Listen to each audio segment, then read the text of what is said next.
What's up, guys? It is another special Devo day on this fine Wednesday afternoon. And so I want to just thank you guys for tuning in.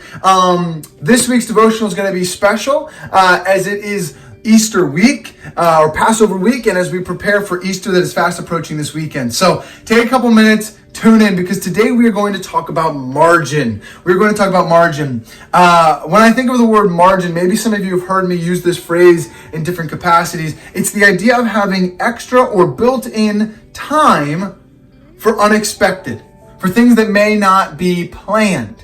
So this idea of margin is having either time to rest, time to do other things, or time for something to come up. And we are terrible at having margin in our lives. We pack every single second full of the day, right? I know this was the case for me and still is a challenge for me, where that I will book from the moment I wake up to the moment I go to bed with activities and other things going on. And what ends up happening is I feel frantic. I feel exhausted. Even if I do sleep a solid 8 hours, it doesn't change that I wake up the next day like, oh man, there's so much to do and there's so much I have going on and there's so much to work through. And don't get me wrong, busyness is something that we have to navigate in general, but what if I told you that Christ, who honestly had a very, very busy life, built margin into his schedule? He built margin into his schedule. And we're going to read a passage that was actually provoked in my thoughts earlier this week when I heard Dan Arthur speaking on Sunday. And he did a fantastic job Sunday morning just setting us up for this Easter week. But I want to read for you the passage of the two blind men that are given sight. Okay? The two blind men who are given sight. As Jesus and his disciples were leaving Jericho, a large crowd followed him.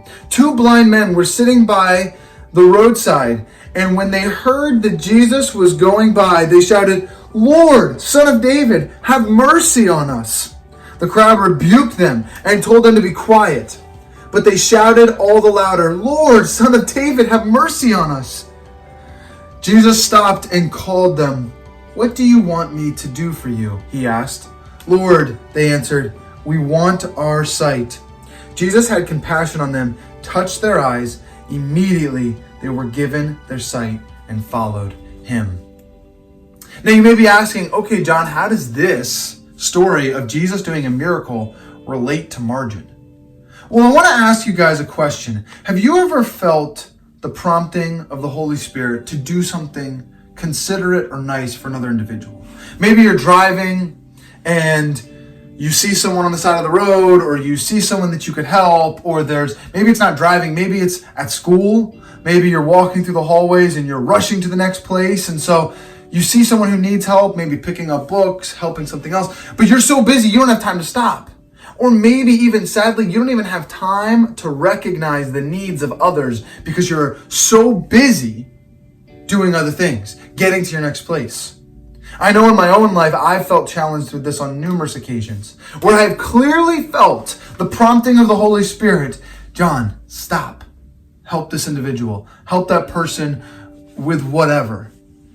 And my immediate response is, God, I can't. I got so much going on. If I'm late to the next thing, then this is late, and then I'm behind on schedule and whatever else. And that ends up becoming my excuse. And so, guys, we see Jesus Christ, who quite frankly is about to experience what he came to earth to do, which is the idea to sacrifice on the cross. And what does he have time to do? He has time to stop and care for people. To stop and care for people. Guys, this is just one example of the many, many, many miracles that Christ does. And some of those miracles, yes, they were planned, but a lot of them happen in the journey while he's getting to the destination, right? He's going to this place, and in the process of getting there, something arises and he cares for those individuals. He has the idea of margin and time built in for the people he cares about. Guys, this is truly something that I am not good at. And it's something that I'm continuing to work on. Building in a certain level of margin. That does not mean, let's not take this to an extreme where, okay, I'm going to sit in my house from 8 o'clock to 6 o'clock at night with nothing to do, so that way I make sure if God asks me to do something, I'm ready to go. But it is the idea of making sure that we're not so busy that we don't have time to care for the people around us, because that's what we're called to do. We are called to glorify God through our work, through our actions, but also through caring for others. And in order to care for others, we have to be vigilant to the needs around us, and we can't be so busy that all we do is run to the next thing. So my encouragement, my challenge for you is, there are some areas of your life you can't do anything about this. Listen, you can't build in more time between your classes when you used to be walking from class to class to class, right? Like you can't, I have whatever it is, 5, 10, 8 minutes to get from this class to class. You can't make more time there. But you know what? You can create opportunities and separate your time and give yourself margin in an effort to step up in big ways to care for others when the need arises. Let me speak firsthand, guys. I think I've mentioned this a little bit already. If you are willing, God will present opportunities for you. He will. If you are willing and you say, God, would you please present an opportunity for me to care for people today? He'll give you opportunities. He will. And they might not be convenient and they might not be easy. But we also have to look at our schedule, and if you are running frantically, like I have in my life at multiple points, where at 6 a.m. you wake up and 10 p.m. or 11 or 1 for some of you, you go to bed.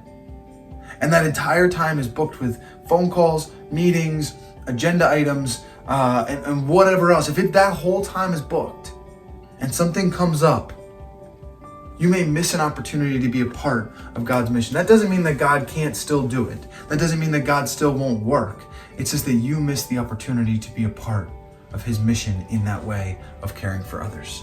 So we have to find a good right-sized balance with this. We have to find time for margin. But guys, I am praying for you and hope that this week, especially as we celebrate Easter, that not only would you be able to create margin, but that your prayer would be, God, please provide for me opportunities to care for your body. You guys are awesome. Love you. Have a great, great Easter, and I will see you guys very soon. God bless.